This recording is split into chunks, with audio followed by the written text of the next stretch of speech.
In this video, I will show how to draw stars in Microsoft Excel. So insert, then shape. Here click on star. You can draw any style of star.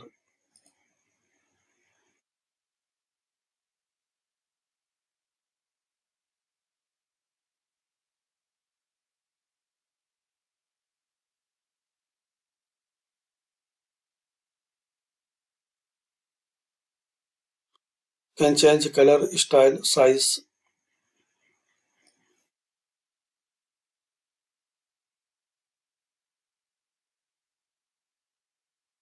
Once you click on yellow dot, so these options you will find.